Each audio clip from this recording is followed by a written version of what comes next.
Man kan have så lidt respekt, at man bare siger, nu gider jeg ikke mere. Smider håndklædet i ringen. Jeg gider ikke mere. Nu vil jeg bare gerne hjem.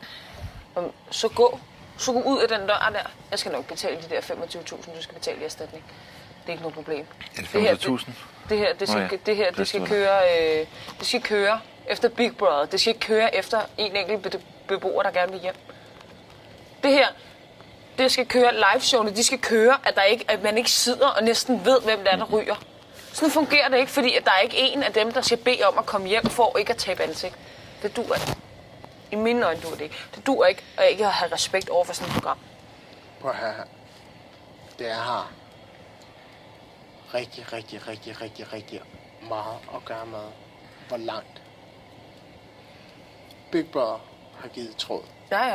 Fordi at det er femte gang. Det er femte gang. Første gang, man kommer, og så jeg har prøvet og så siger, at man vil gå. Ja. Jeg har prøvet den.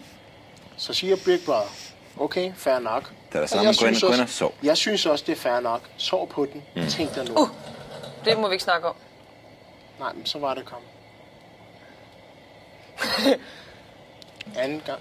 Det der er Big Brother. Jeg behøver ikke at minde jer om, at kontraktlige forhold ikke må nævnes. Undskyld, Big Brother. Det er helt i orden. Desuden synes jeg, I skal gå i seng. Ja, det gør vi også. Tak for det. Ej, du dræber jeg synes, den. Big Brother er tavlig, PT. Jeg synes, det er okay. Jeg fik nogen straf. Jeg synes, vi skal lukke døren og håbe på, at der kommer en privatfest ud. Ej, hvor var det?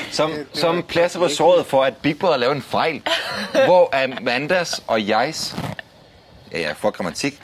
Amandas og jegs samtale blev broadcastet live ind til soveværelset.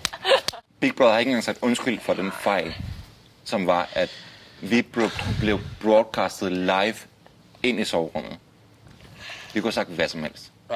Ja, hvor vi troede, vi var alene. Ja. Og os to. Som spillere. Det er ikke okay. Det er ikke okay, at vi har ikke fået en undskyldning. Nej, vi har ikke fået nogen undskyldning. Og det er ikke okay. Nej. Det giver ret i. Men at vi skal gå i seng... Ja. P.S. Amanda, du skal meget tidligt op i morgen, for du skal i radio. Jamen, jeg sidder også på... Ligesom kontraktlige forhold, så produktionsmæssige forhold heller ikke noget, vi diskuterer. Heller ikke. Hvis I vil tale med os om det, Thomas, så er det i skriftestolen. Okay? Eller gennem broadcasteren i soveværelset. Biggie. Han er stiv. Jeg er ikke stiv. Malene!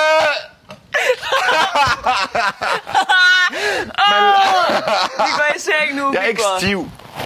Jeg er små liderlig og små bedukket, men jeg er ikke stiv. Og jeg synes ikke, det er okay. Nu går jeg i seng. Så tag gerne en tur i skrifterne. Og så er det det. Og så er jeg, og så er det det. Biggie, for fanden. Han er stiv. Altså, jeg... Dette er Big Brother. Thomas. Ja. Gå til skriftestolen. Ja, tak. Nu skal du ud.